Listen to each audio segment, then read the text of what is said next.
This time on episode 405 of Legends of S.H.I.E.L.D., Hawkeye Season 1, Episode 5, Ronin. We have weekly Marvel news, including Tom Holland, Kevin Feige, and Amy Pascal weigh in on Spider-Man's future in the MCU. Disney Plus UK gives their answer to whether Iron Man 3 is a Christmas movie, and Bert and Bertie dish on that epic Episode 4 car chase scene. I'm Stephen John Drew from the official GonnaGeek.com show, a weekly geek news podcast that is a part of the Gonna Geek network, just like the show you're checking out now. Shows on the network are individually owned, and opinions expressed may not reflect others. Find other awesome geeky shows at GonnaGeekNetwork.com. You have been granted clearance by director Alfonso Mack Mackenzie. Stand by for a S.H.I.E.L.D. debriefing.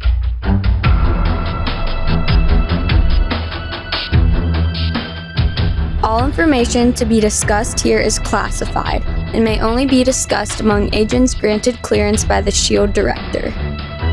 Now it's time for your scheduled debriefing. I'm Agent Lauren. I'm Agent Michelle. And I'm Consultant Chris. Welcome to Legends of S.H.I.E.L.D., our Marvel Comic Universe fan show, discussing the Marvel Cinematic and comic book universes, as shown on Marvel Studios. This show is recorded on Sunday, December 19th, 2021, live from the Legends of S.H.I.E.L.D. studios, and broadcast Spectrum News-wide via www.geeks.live. Come and join our live chat as we record.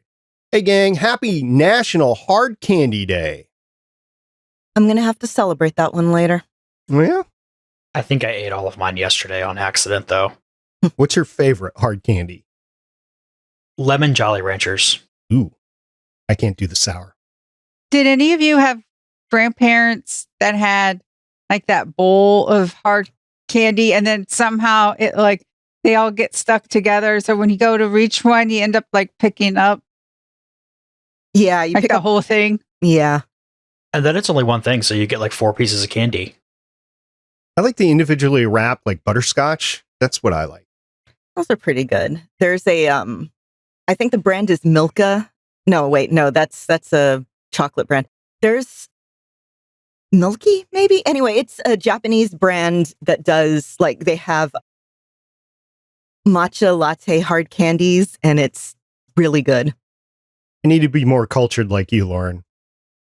I live by an H-Mart. I adore the H-Mart. All right. Well, let's get on with the rest of the show because we love talking about Marvel. Because of superpowered reindeer.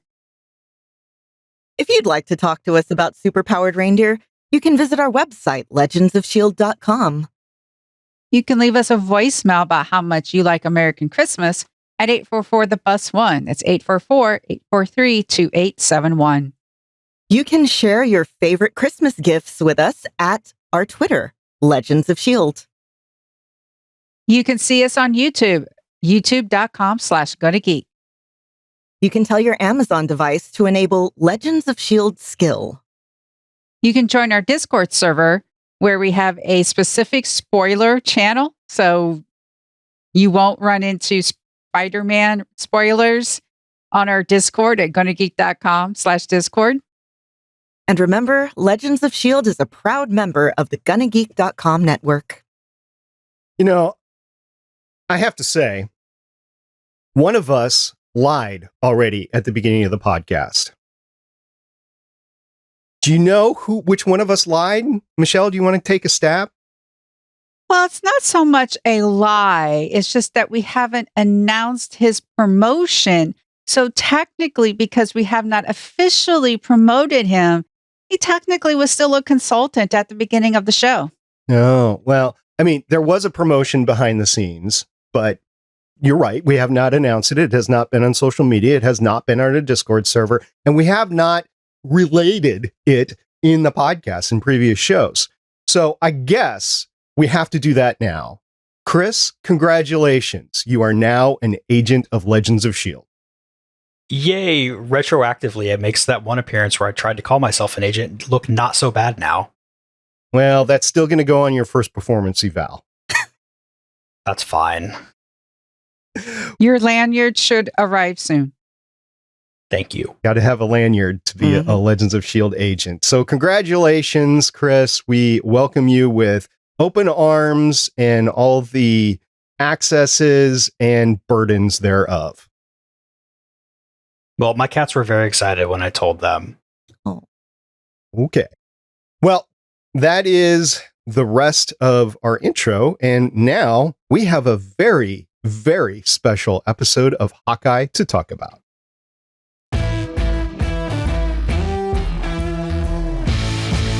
Hawkeye Episode 5 Ronin premiered on Disney Plus Wednesday, December 15th, 2021. The IMDb description reads, after a fallout between Clint and Kate, the latter is ready to abandon her dream of becoming a hero, but Kate makes a discovery that changes everything.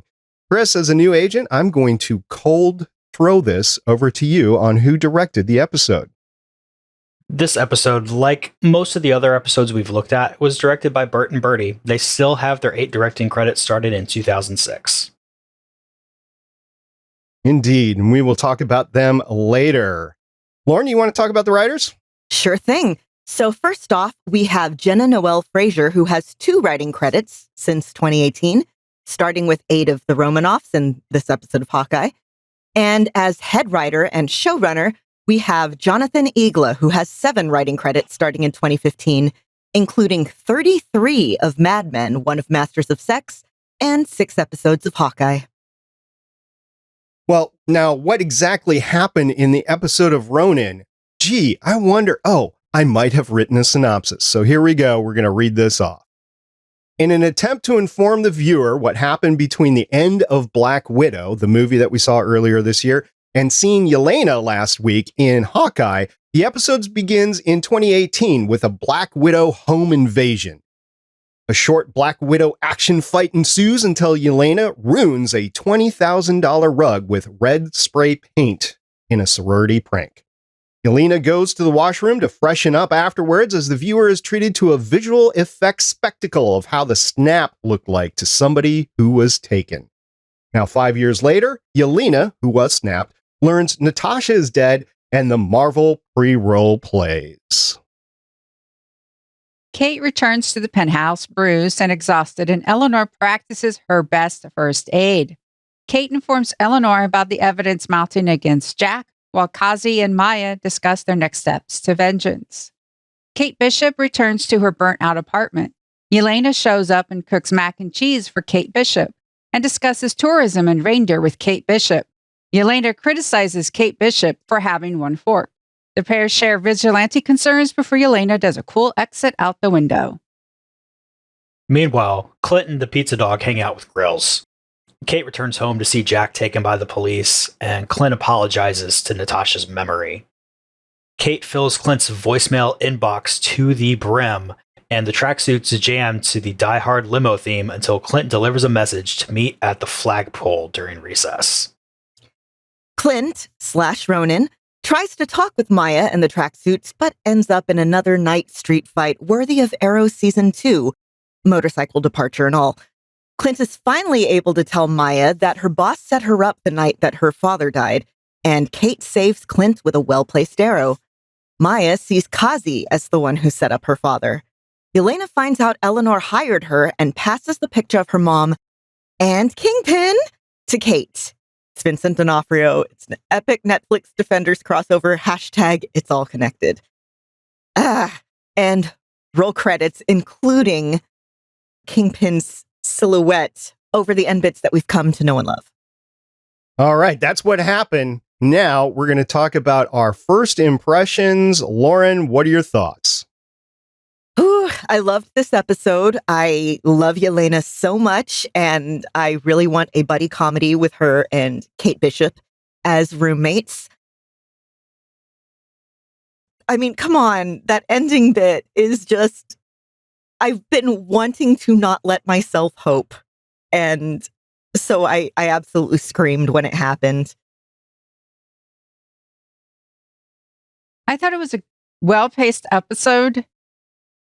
I really enjoyed the banter at the beginning. Yelena showing us why she's cool and why I enjoy her and hope that, we could have another Black Widow movie starring her. We all knew this was coming. I was calling Eleanor being bad the whole time. My future reading abilities have been confirmed. All right. Well, for my aspect, I really enjoyed the fights at the beginning and the background into Black Widow and the crossover. I love the world building. Got the Kingpin in. We're going to talk about that in a second. Got the Kingpin in from Netflix Defenders, at least the same actor. I don't know if they're fully going to integrate or not, but it seems like they are. And that's all great. I differ a little bit on the pacing of the episode with Michelle. I thought it wasn't paced all that great, but I'm more than willing to discuss it with Michelle as we get into the actual discussion of the whole thing. Overall, was it my favorite episode? Not really, but it wasn't my worst episode of the series so far. And this is the penultimate one. We only have one more episode left. So we're going to start talking about that epic reveal at the end, which was forecast and foreshadowed for months from Vincent D'Onofrio himself. I got to say, he did a good job of not tipping his hand, but he definitely was there at the end. It was, I think we can all agree that wasn't anybody else. It was Vincent D'Onofrio who played Kingpin, Wilson Fisk, in the Netflix Defenders series. It could have been his evil twin, Vincent D'Onofrio. Vincent. Okay. Michelle, what do you think? We've covered all of the Netflix series, even the ones that we didn't want to, but we've covered all of them. What'd you think here? It fits. We saw in the last season of Daredevil how Kingpin was operating, trying to make himself look legitimate. It would be interesting to see what version we get. Like, has Fisk been able to redeem himself? Was he blipped? We don't know. That would be interesting, because if he wasn't blipped, that would give him 5 years to redeem himself, or not redeem himself, like redeem his public image. That's what I mean. Redeem his public image, but still be evil in the background. Who knows? I really enjoyed it. Just the fact that Kingpin shows up all across Marvel Comics, I think this is the perfect way to pull in all of the Netflix stuff. They've already halfway-ish confirmed that Charlie Cox is coming back as Daredevil. I still say that's not 100%, but take that as you will. But with him coming in, that's so many possibilities. Plus, I mean, he was like the perfect Kingpin anyway. So the fact that they're willing to bring him back into there, it's like somebody trying to do X-Men without Patrick Stewart. Which they did. Yeah, but that was younger, so that's okay. Oh, okay. So I believe Kevin Feige's direct quote on the whole thing is, if somebody was going to play Daredevil in the MCU, it would be Charlie Cox. But he did not confirm that Daredevil was going to be in the MCU. So there's still some ambiguity there. Also, last episode, I might have implied that Karen Ann Wall was confirmed. She was not confirmed. Vincent D'Onofrio just mentioned that he would like for her to be in the MCU as well. And since he did such a great job of not confirming himself, I mean, I think that was cool. It might be a tip of the hat towards Karen Ann Wall and that she is going to be in future MCU stuff. I hope she is, but I don't know for sure. We still have some mystery. One, it's Deborah Ann Wall. And two, I know you needed to clear your throat there, but that was actually an amazing Kingpin impression. I did try. I tried my hardest to. It's amazing when you're talking and you're trying to clear your throat. You just try to enunciate more, and sometimes it works, sometimes it doesn't. So, if you had just yelled, "You embarrassed me" in front of Vanessa, just totally. You have embarrassed me. Oh my gosh, so much good. This episode started off in 2018. We get Yelena going around trying to save as many Black Widow, or widows, I believe that they're called, widows that she can, using the concoction that we saw in the Black Widow film. This leads to a couple of things. First of all, Michelle, you mentioned last time about the crossovers and some stuff happening in the TV series versus some of the stuff happening in the movies, and not everybody's going to see them both. Do you foresee some problems with all this widow backstory being here in Hawkeye? Oh, of course. We learned that Yelena was blipped in this series, which is called Hawkeye. It was a cool effect, though. Her going into the bathroom and then all of a sudden dust and then coming back and the room changing. I mean, it's not just learning that she's blipped. I mean, we're learning how she was continuing the mission from the end of the movie. Again, people are going to see this and say, oh, okay, it's Hawkeye. It's just all about, Clint Barton. Not everyone reads about what happens in the show. Not everyone listens to podcasts, unfortunately. So there might be some people that are just like, oh, that's Hawkeye, not my favorite character. Don't really want to watch him do stuff. And they're going to miss out. So yes, I'm concerned. Parts of it, though, they could just watch this one episode. And really, there's only one episode after that. So if I knew somebody who was really into Black Widow, really was not into Hawkeye, and with the friendship they have there between Natasha and Clint, I think that's kind of a weird person anyway. But really, it's like, hey, watch these 2 episodes of Hawkeye and just fast forward through things slow enough to where you can start watching again when you feel like you need to. It's really not that much to catch up on. I hate to put the onus on other people because you're right, Marvel should be making this more accessible to everybody.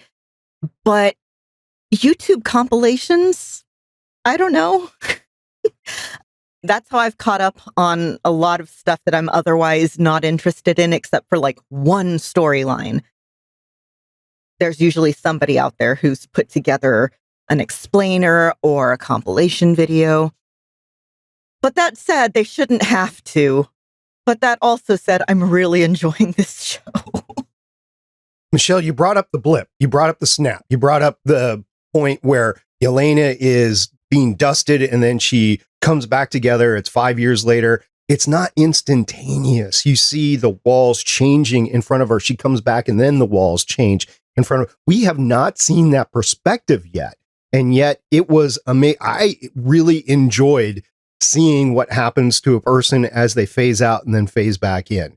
It was unique. We haven't seen it before. And I think they did it well. And I have to say that probably the showrunner, producers, and the effects people on Hawkeye, they had to depend on the MCU Marvel Studios special effects in order to do that, to make sure it looked in conjunction with everything else. So from that aspect, this was almost a must-see episode in terms of the entirety of the MCU. So we had other things happen in the episode as well. We had Maya walking around learning. So Maya and Kate and Yelena, they were all working underneath false pretenses, and they all got slapped with the truth in this episode. I thought that was really symmetrically done between the 3 of them here, and it was great that they all kind of found out at the same time. They all coming to the same conclusion. With this being the penultimate episode, I'm glad it happened now, and I'm glad it happened to all 3 of them in the singular episode, and they were all kind of helping each other out. I mean, Maya had to depend on Clint, but they were all headed in the same direction. I liked that they all kind of realized, hey, it's this one person who's been ruining my life. And it's all done, they all come to it completely differently. You have Maya, who's been going under, it's not entirely a false pretense. I mean, Ronin did kill her father in front of her, but he wouldn't have been there if Kingpin hadn't have tipped him off. Now, why would he do that? Because you're taking out dangerous competition. You're cementing yourself as the head of a thing. If Maya lives, that's somebody who's going to be even more loyal to him because, gasp, this other person did a thing. With Yelena, she finds out that, hey, Kingpin is, or well, not Kingpin, it's Eleanor Bishop is the one that hired her, right? Yes, that's what she says. Yeah. But she's working with Kingpin. And Kate had kind of chipped away at her surety that, oh, hey, Clint murdered Natasha, when Kate's like, they were best friends. There's more to it. This person has been lying to you about this motivation. And with Kate, it's, you want to believe that your parents are good people. And here she's discovering that her mom is involved in some really shady stuff. So it's these three people who are operating on their current situation is based on a lie. And now the question is, how are they going to move forward with this? I imagine that for Maya and Yelena, it's going to be a lot of murdering. And for Kate, she's probably going, well, I think all of them are going to prove themselves worthy of being heroes, but it's different skill sets. Yeah, I liked how they came across it as well. It's interesting what the revelations mean. For Maya, of course, Kingpin using someone else to get rid of the competition is one thing. Part of me wonders if Kazi is also working with Kingpin, because it seems as though he knew Maya was walking into a trap and could be killed, especially it was like when he was like, oh, either he wanted Ronin dead or he wouldn't have minded if Ronin killed Maya because of that one conversation in the car that they had last episode, Clint and Kazi, about, you know, his position and how he's like second and such. So I think it's interesting the pieces that Maya has to put together, because I think for her, it's the uncle that she knows betraying her father, and then the friend is also betraying her in multiple ways.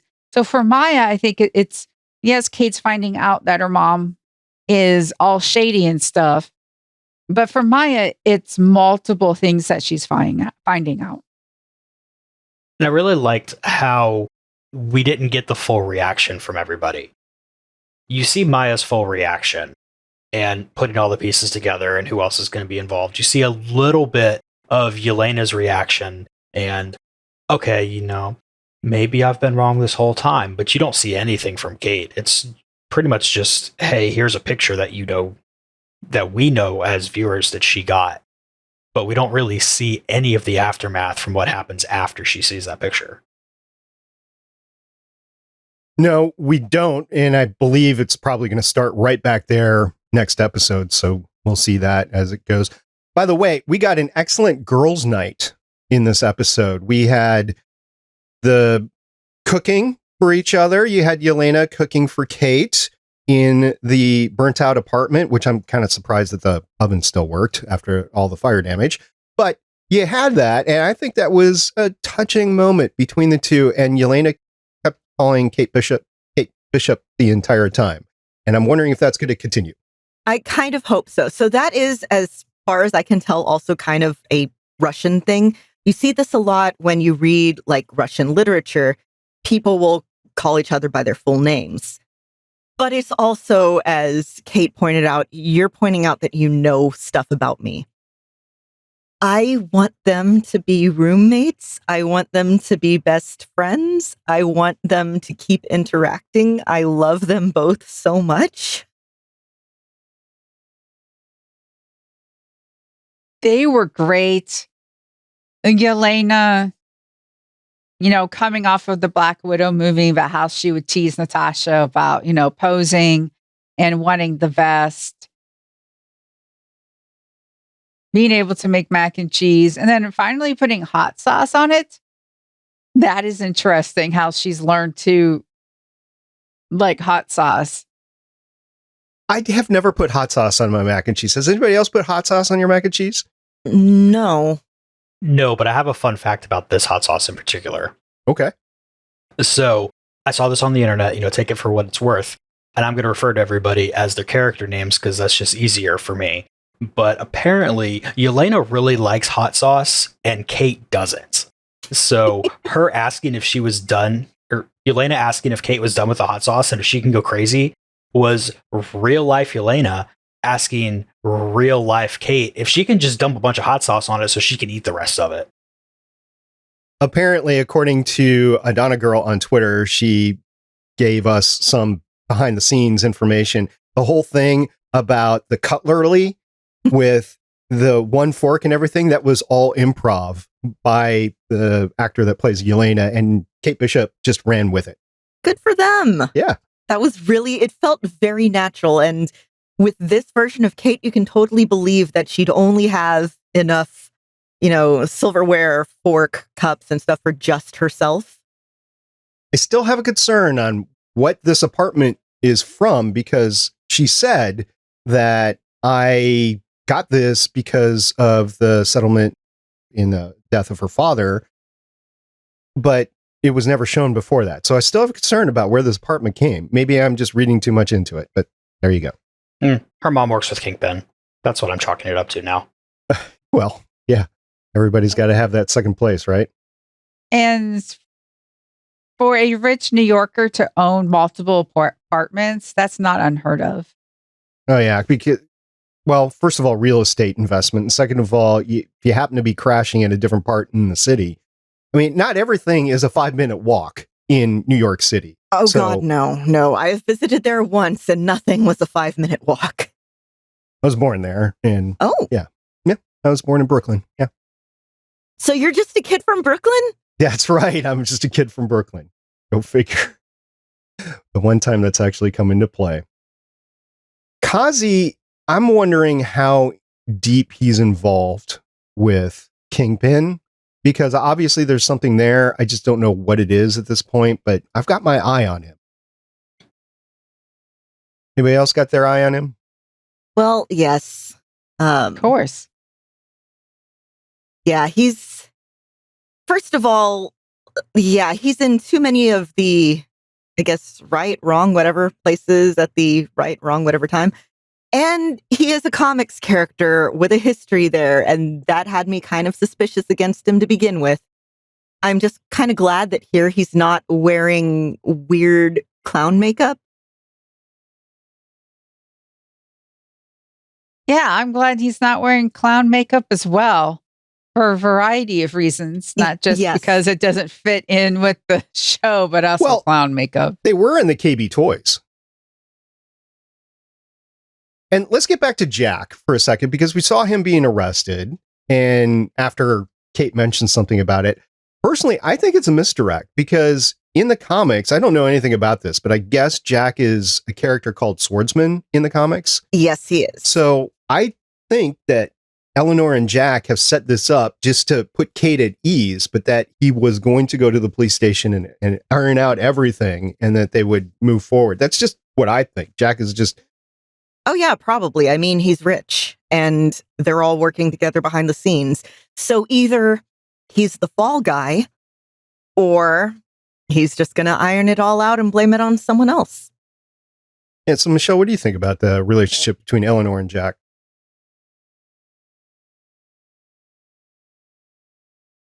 It's like, who's being played? Because Eleanor, we saw Eleanor with Armand in the first episode. She seemed to know a lot more what was going on. Jack just seemed like he was sitting around waiting for an inheritance based off of the conversation at the auction. I could see Jack being someone who's never worked in his life and being oblivious. It would not surprise me if he's completely oblivious and all of a sudden he sees himself. It's like, wait, I'm the fall person? How did this happen? We were dancing and now I'm in jail. I don't understand. I think he's just going to give the cops some of his hard candy, and he's just going to get off scot. Oh, thank you very much. We really appreciate that. Right, Chris?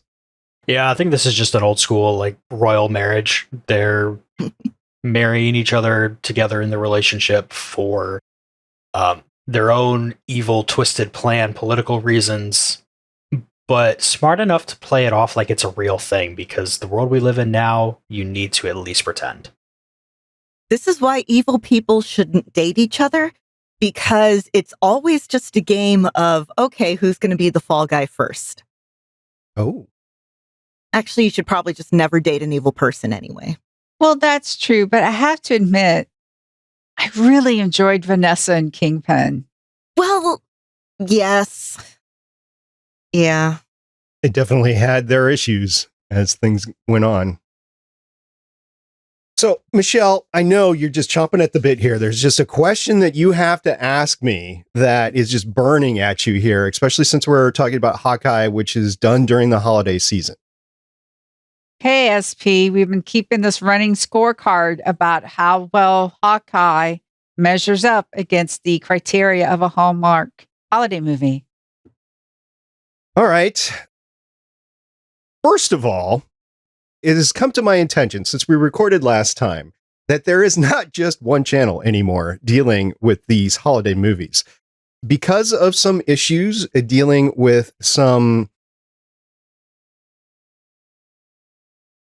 political issues, basically we'll call them, there has been a fracture in Hallmark, and then some legal issues as well with Lori Loughlin. There's been a fracture now, and there has been an entirely new network set up called GAC Family. So there's not just one network doing this anymore. There's two networks doing the exact same thing with the exact same people. There's two actors that have crossed over and they've signed exclusive contracts with GAC, but the bulk of them are free to do whatever they want to back and forth between the two. So just want to set that straight, that has happened behind the scenes, and I didn't know anything about it until I saw some commercial about Lori Loughlin. I'm like, how is that happening? Because she was fired from Hallmark. Anyway, so you have that. I have to stretch this episode because honestly, I didn't see much. There was like one or two overhead shots that we talked about last time, but I really didn't see anything that was directly Hallmark related. Now, there's two things that happen in here, which I can say, okay, I kind of see it. First was Girls' Night. I mean, that's kind of typical thing that happens in a Hallmark holiday movie. And the second thing, we haven't talked about it yet, but I want to use this as an intro into it. You had Clint crashing on Grill's couch. So those are my two things. If I've missed something, please let me know. But let's talk about Grills. He's a good buddy. He's not much like the comics character he's based on, but I think that's really for the best in this show. I guess what we discovered, he's like a firefighter, and he's willing to let Clint crash on his couch, and he's willing to help out, and he's just a good dude. He's going to end up being that friend to Clint that, like, Clint's going to look back and like, oh crap, when did we become friends? I didn't even realize this. But this is somebody I can really count on for everything. Plus, he's willing to give up his bed. You know, what? You have to be a really good friend to somebody to be willing to give up your bed. Yeah, as someone who has crashed at somebody's place, it means a lot, especially when you want to be a good house guest. I always try to be like the best house guest because I've had awful ones, and it's just like, don't be that person.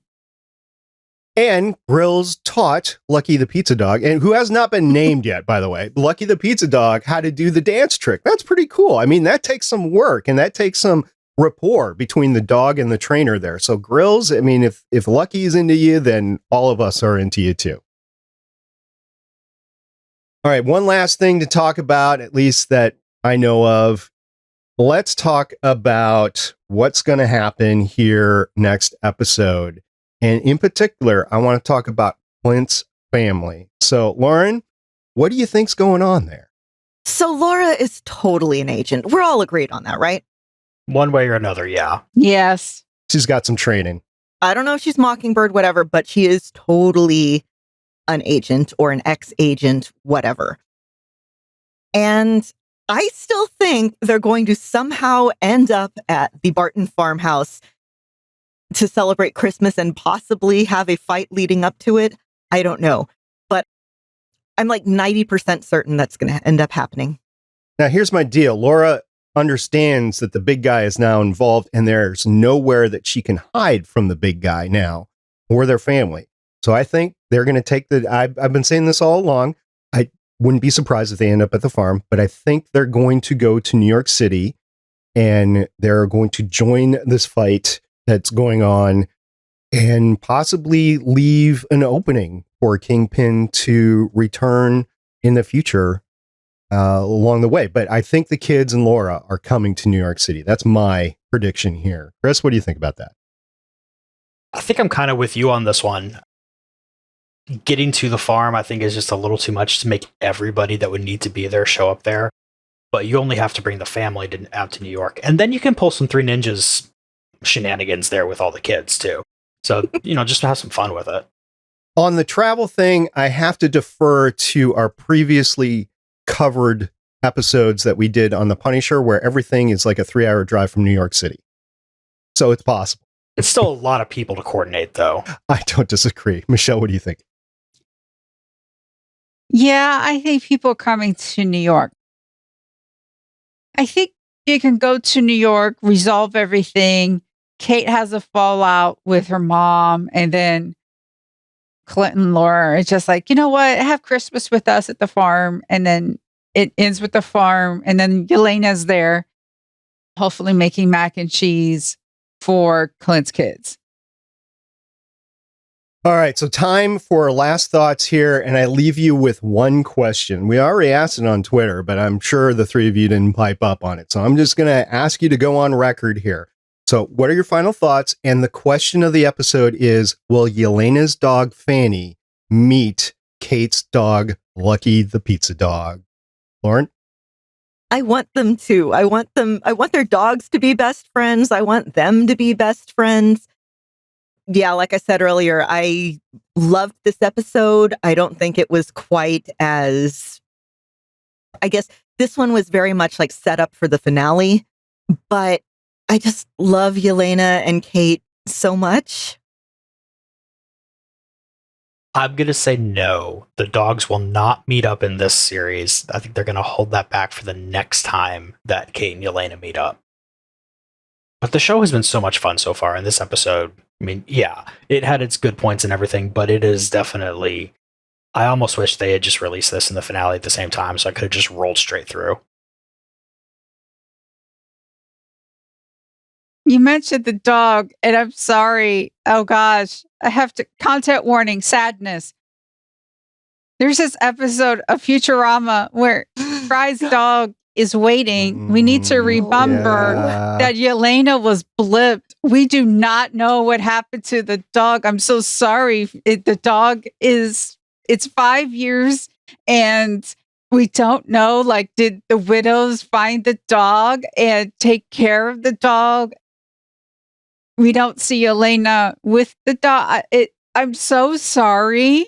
It's just, we have to realize that maybe the dog wasn't blipped and the doggy is. Anyway, I'm so sorry because that was my thought when, mentioning the dog, and it's like, I'm sorry, I brought in sadness. Sorry about this. And I don't, I actually like this episode.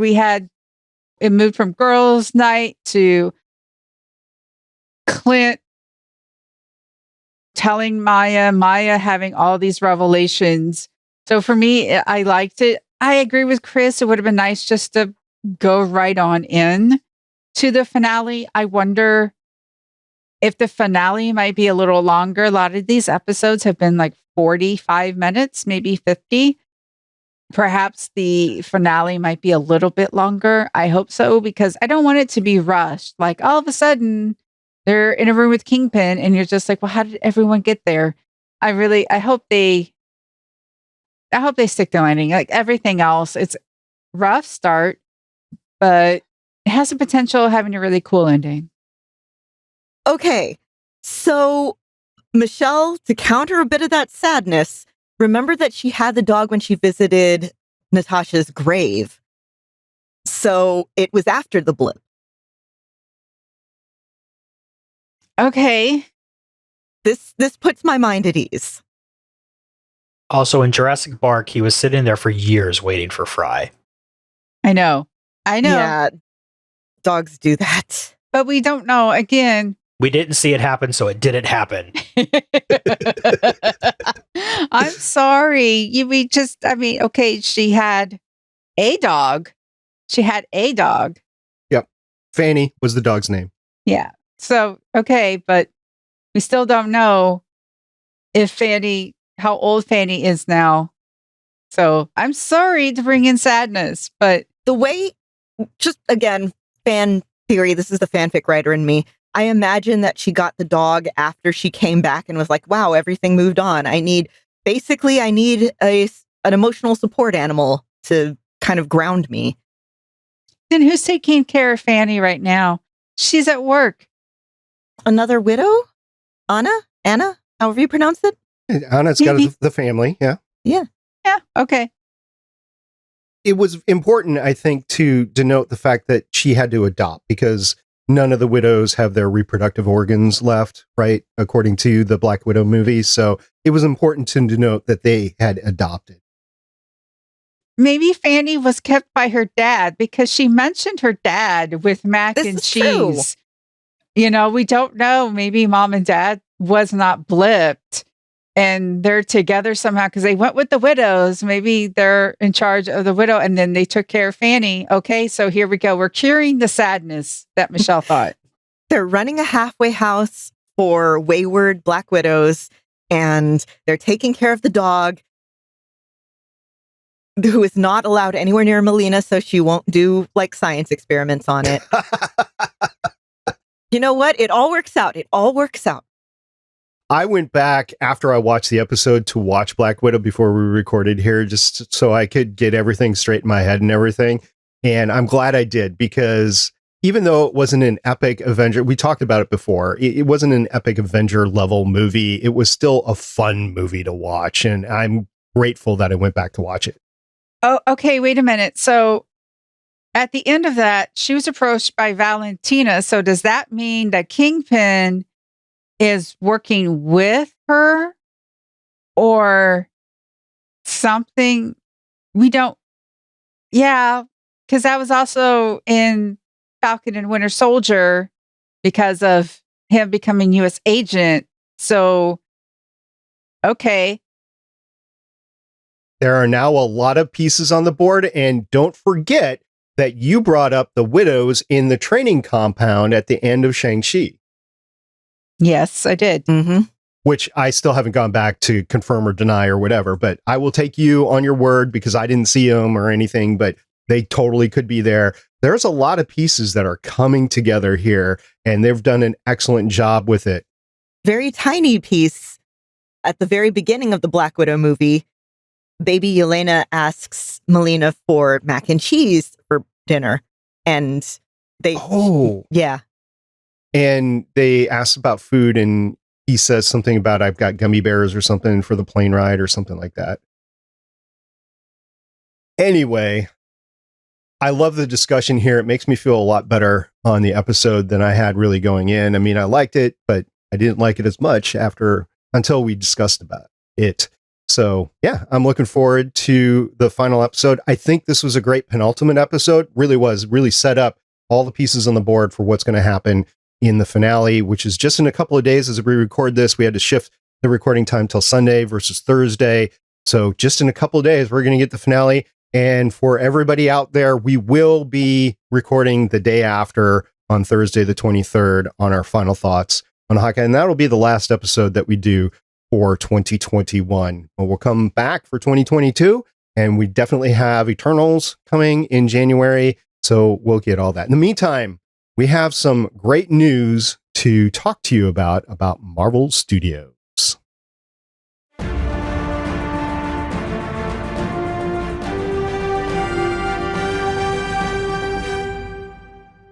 Well, this week, as we're recording this, Spider-Man No Way Home came out. A lot of people are enjoying it.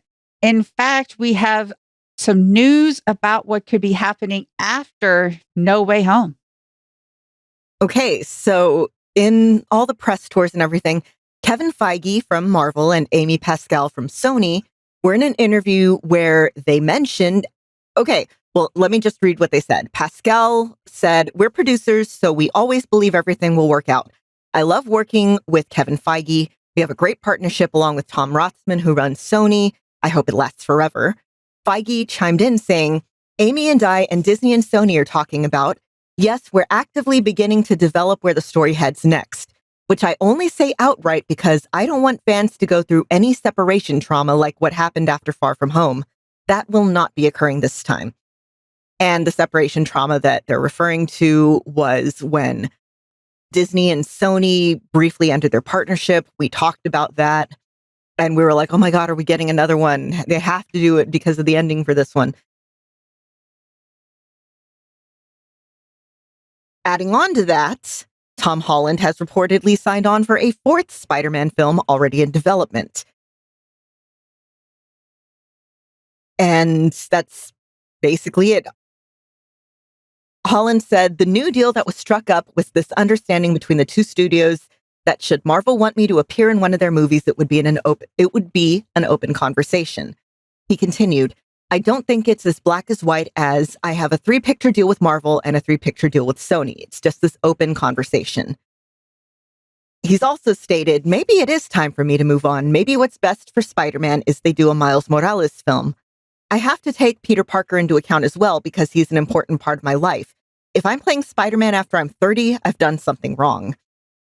Which he later clarified as, "I don't know what the future of Spider-Man looks like. I don't know whether I'm going to be a part of it. Spider-Man will always live on in me, and I know that Amy Pascal and the studio are keen to figure out what the next chapter of Spider-Man looks like." So it looks like we're getting more Spider-Man. It's unsure if we'll get more Tom Holland as Spider-Man or just showing up to be like, "You got this." But considering how big this one just opened, I figure they're going to do more along with this whole area. And it's not just Miles Morales that Tom Holland has given a tip of the hat to, right, Chris? No, we didn't hear it here, but there is also the other alternate Earth. I'm forgetting the number right now, but Gwen, either Spider-Gwen or Ghost Spider, depending on which version of the writing you're looking at. And that is the super awesome white-suited girl spider from Into the Spider-Verse, for anybody who can't remember. That is my favorite spider person. That is who I want to see have a movie for real. I think the bottom line here is that Sony and Marvel Studios are working together for a future in the Spider-Man verse, both within the MCU and within their own movie universe over at Sony, and that Tom Holland is giving nods to a more diverse Spider-Verse, which I think would be great if it would be taken up. So lots of great stuff there. And we will talk about the box office numbers for Spider-Man. We're not going to talk about the Spider-Man movie until it comes out streaming because none of us want to be mandated to go into theaters as much as we might want to go or not. But we will talk about the box office when we record next time. But spoiler, it looks like it is a record setter. For our next story, there's always a debate about what is a Christmas movie, what isn't. You know, we have Lethal Weapon, we have the eternal Die Hard debate. Well, it looks like Iron Man 3 has entered this conversation. Okay, we've talked about it before, and I think all of us here are in agreement that it is, in fact, a Christmas movie. But when it came to Disney Plus, particularly Disney Plus UK, they had a Merry Christmas collection in celebration featuring over 40 titles, and Iron Man 3 was not in there. I still think it's more of a Christmas movie than Die Hard, but I realize that is a hot take. I like Die Hard. I don't want to say anything against that. But I think a lot of people saying it's a Christmas movie are really stretching out the definition of what a Christmas movie is. That movie could have taken place any other time of year, would have been perfectly fine. And I think it's just a way for people to watch a not super sappy Christmas movie over Christmas. All of that being said, I haven't looked at what Disney Plus UK has in their collection for these Christmas movies. So maybe Iron Man 3 is just too far out there compared to everything else. I don't know how close everything else is that they have on the list is tied to Christmas. Well, they have Die Hard and Die Hard 2 on there. Yeah, so originals, Home Sweet Home Alone, Lego Star Wars Holiday Special, Hawkeye is listed there, Once Upon a Snowman, Godmother, High School Musical, The Holiday Special, Noel, Castle Yule-log, and then, yes, Home Alone, The Muppets Christmas Carol, which if you've never seen it, I really enjoy that. Die Hard 2, The Santa Claus, A Muppets Christmas Letter to Santa, which I haven't seen, ironically, Home Alone 2, 3, 4, Home Alone 4. There was a Home Alone 4? Yeah, now there's a Home Alone 5. They stop after 2, don't worry. Oh, okay. Mm-hmm. Santa Claus 2 and Santa Claus 3, so Tim Allen's in there, The Nutcracker in the Four Realms, and on the animated side, you have The Nightmare Before Christmas, Mickey's Christmas Carol, A Christmas Carol, Beauty and the Beast, The Enchanted Christmas, Mickey's Once Upon a Time, Mickey's Upon Twice a Christmas, Winnie the Pooh, A Very Merry Pooh Year, and then some shorts, Olaf's Frozen Adventure, you got to get Frozen in there, right? Ice Age, A Mammoth Christmas, Pluto's Christmas Tree, and some favorites, including Olaf Presents, Frozen, Ice Age, Togo, Frozen 2, Narnia, The Lion, the Witch, and the Wardrobe. That's the only one, by the way. It's just the first one there. Edward Scissorhands, which I can see, Frozen Fever, Cool Runnings. Okay. Lego, Frozen Northern Lights, and then the Home Alone series, including Home Alone, The Holiday Heist, and Home Sweet Home Alone. So, Chris, do you think Iron Man 3 would fit in that long list? Okay, so hearing Die Hard and Die Hard 2 makes me think that's just kind of been in the public consciousness. That doesn't sway me at all. Cool Runnings, though, yeah, Iron Man should have been in the group of movies here. Okay. And this was just Disney UK's list. This is not the definitive Marvel or Disney. Is Iron Man 3 a holiday movie or not? Kevin Feige himself said yes, it is. So I tend to go with Kevin Feige versus not. But it is a argument that happens every year. I mean, it usually centers around Die Hard, but now among geeks like ourselves, it's like, well, is Iron Man 3 included in there? There you go.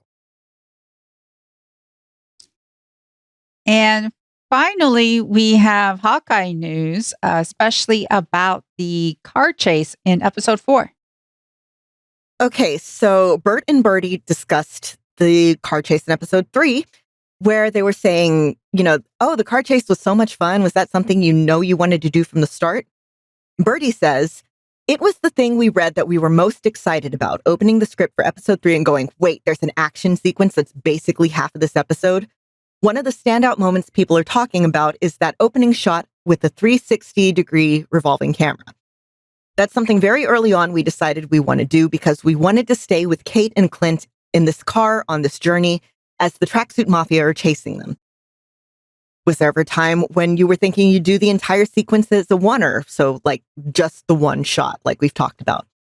Bert says, yes, there was. You go in with these huge ambitions, but we very quickly realized that the essence of the oneer is that we stay with the characters. The action is kind of happening around them, but we wanted to stay with them. So the moment Kate gets out of the car, if you're following that rule, then the camera goes out of the car with her. And so that's what happened. We just had to figure out how to get it out of the car. Talking about the trick arrows. Was there a brainstorming session where you tried to come up with all these different kind of trick arrows? Bertie says, constant brainstorming. That's what's amazing about the Marvel process.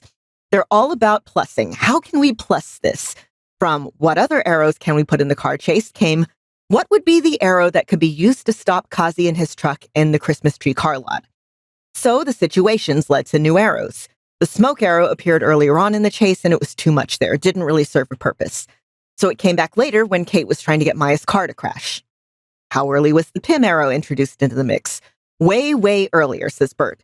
That was one of the things that was in the script very early on. Then the challenge was figuring out how we were going to do it so it was believable. Because the tone of the show is so real that something like that giant arrow really stood out for us. We needed to ground it with the emotion of the guys inside the truck. And then Bertie added, and here's something we haven't spoken about yet. When we were first going to do the Pym arrow, the giant arrow was going to go straight at Kazi's truck and split it down the middle. That sounded great on paper, but we pre-vised it and you couldn't quite figure out what was happening. Once we decided to do the up and down apex of the arrow, you could see the whole thing. It was just staking this huge arrow on the Manhattan Bridge, and it meant that the truck literally broke in half. Discussing Echo, what were the conversations like about how you wanted to approach that character? They both said it was a huge learning curve. Alakwa brought so much to it. Maya's story, for obvious reasons, mirrors Alakwa's story in many ways. I think for us and with Alakwa, it was about looking at these things that people might term as disabilities and actually using those as her superpowers. So the fact that she's a non-hearing person means that her sense of observation, heightened awareness as she walks into the room and observes things, is a superpower. Her prosthetic leg, we see that Clint tries to hockey stick it out of the way and she swings that metal leg at him and it takes his hearing aid out. So using what could be considered her weaknesses as strengths was a huge part of the character formation. And finally, they're talking about when Yelena shows up. Bertie says so much of Hawkeye is seeing the world through the character's point of view. So at the end of episode 4, we're with Kate Bishop as she's seeing this person who she has no concept of who she is and how she's going to fit into the story. But there's this connection and you can see and feel the presence of this new character. Which Bert added, when you're directing actresses like Florence and Haley, they bring so much to it. There was this immediate natural chemistry between them, which I can't say anything else. But you know when they give you that, it's this gift, and all you want to do is take care of it and unwrap it slowly, which I hope means that they're going to be roommates. Also, Kevin Feige basically directed that they shoot the car scene during the daytime versus nighttime because there was too many nighttime shots. For that, I want to say thank you very much, Kevin, because the one thing that I really dislike about action TV shows and movies is all the action happens at night, so they can hide a lot of stuff. I get why they do that, but it's just incredibly difficult for me to follow even on a really good TV meant to bring out those details that is in the dark. So I really appreciated the changes and the continuous action in that scene. Yeah, the entire thing was just so beautifully done, and I can't imagine it any other way that would be even close to what they managed to pull off. Yeah, I like the daytime as well. And also they talked about how a lot of it was practical and you could tell having practical effects, having practical, effects. You can tell. I mean, I really like how they just tried to do practical first and then fill it in with CGI when necessary. Yeah, and we also were looking at other news stories for the week, including some Shang-Chi and what's going on with the future of that. We had a report that Letitia Wright is actually going to be confirmed be back with the filming of Black Panther 2 in January, and that Scarlett Johansson dished a little bit more about her coming back to produce for Marvel after her lawsuit. And we didn't talk about it, but there is a Hawkeye promo for the finale episode that does include Kingpin in it. All of that will be in the show notes. Go ahead, check that out, and you can get your fill on that. Could I add something? Yes. This week, I don't know if you've been listening. I didn't have a chance to put it in, but a lot of people who were around Chadwick Boseman professionally and also personally were talking about how Chadwick thought of the Black Panther role as beyond himself, and that it should not go away. And they're pointing out that Chadwick Boseman would not be insulted if Black Panther was recast, if T'Challa lived on. I just thought it was a very interesting discourse that was happening this week. Yeah, his brother actually weighed in on it and said, yeah, I think he'd want the role to go on. I think that's important right now because of all the difficulties that they have been having with Letitia Wright. Even if they haven't, Letitia Wright, even if they haven't had actual difficulties, there's perception that there's difficulties there. So also, I think if you take a look at where they're going into the stars now, into space, into the outer space in the universe, Black Panther was really involved in all that stuff. So I'm fine with them bringing that forward, but I'm also fine with them not. So it really depends on what Marvel ultimately decides to do here. Well, Michelle, what do you think? I think we should make some mac and cheese and then swan dive out the window.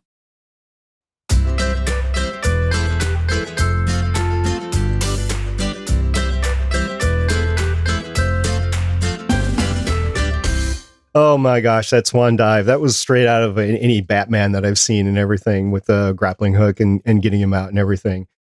Oh, lots to unpack with that scene in Kate Bishop's apartment.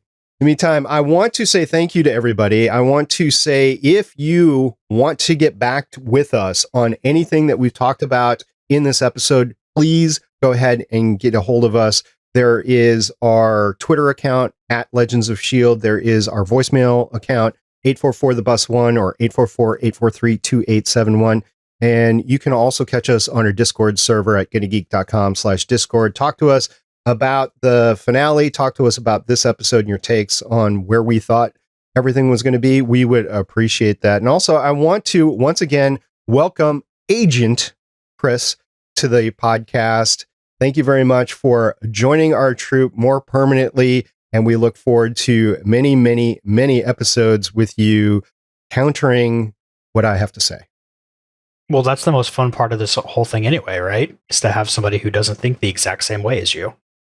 It's what makes it definitely a entertaining audio to listen to.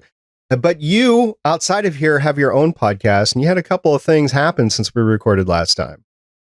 I did. Episode that just came out this morning was looking at the Space Adventure, which is a Sega CD visual novel type thing that gets really weird, as you would expect.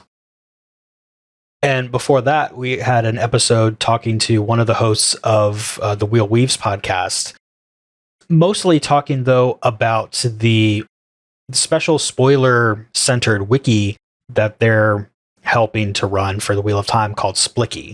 Which, you know, if that's something that you like, the idea of a wiki where people don't have to worry about seeing spoilers as they look things up, you know, definitely go check that out. That's SPLIKI. I'd like to thank everybody who's listening. We hope that we've been able to make your day a little brighter. And again, if you want to flail with us, because we're very obviously flailing here about everything, we would also love to hear from you. And just thank you so much for spending time with us. And Lauren, you are also involved in a lot of other things outside of this podcast. And recently in the outtakes, you have regaled the fact that you are now an actual real person on IMDb. So why don't you tell everybody what's up with that? Yeah. I have an IMDb page now, and it's nuts. When I'm not podcasting, do more voice work, including audiobooks, now an anime, audio dramas, things like that. You can find everything that I'm in at my website, lwsalinas.com. And if you want to hire me to do voiceover stuff for you, I'm here. Yeah, thank you to everyone who listens, interacts with us on Twitter, leaves YouTube comments. And remember, we do have a Discord where we do have a channel dedicated to this podcast. We keep that spoiler free. We do have a spoiler channel, which I have muted because there is a big Spider-Man conversation happening. And I'm trying to avoid not so much spoilers, but also opinions on the spoilers. So that's another thing that happens in that channel. It's not so much, hey, here's this spoiler. It's they're talking about the discourse of all the stuff that happens in the movie. And Michelle, when you're not doing amazing work here on Legends of S.H.I.E.L.D., in your free time, you also are participating in other creative endeavors as well. I have on Tuesdays over new Nerds with Dice channel, I play in a Rifts game. I don't know if you're talking about something else. No, that's exactly what I'm talking about. Oh, okay. Yeah. Nerds with Dice, Tuesdays, 8 p.m. Eastern. This next 2 weeks, we're going to do some weird, I don't know if they're going to be canon. Our DM we do these one shots and then he secretly makes them canon. He's amazing. It's Kevin. Again, it's Nerds with Dice, 8 p.m. Eastern on Tuesdays. Can confirm that Nerds with Dice is fantastic and that the game that Michelle plays in is also fantastic. Thank you. Just lots of good people all around. There'll be links in the show notes to all of those. All right, guys. We've had a fantastic time, but it's time to say goodbye for now because I have to edit this and get it out before the next episode comes. So until next time, I'm Director SP. I'm Agent Lauren. I'm Agent Michelle. And I'm Agent Chris. Still thinking about Fanny and Lucky meeting each other. See you, everybody, next time. Bye. Bye-bye. Bye. Could there be puppies? Thank you for listening. If you want to leave us feedback, go to gonnageek.com and you will find all our contact information and other shows. You can also visit legendsofshield.com where you'll find our complete archive of podcasts. The music heard on this podcast is by Kevin MacLeod, found at incompetech.com, and also artists on pond5.com and audiojungle.net. The opinions heard on this podcast are those of the individual hosts and do not represent Stargate Pioneer Productions, Legends of S.H.I.E.L.D., or Gonna Geek. Agents of S.H.I.E.L.D. is the property of the Disney Corporation, Marvel Studios, and ABC. No infringement is intended.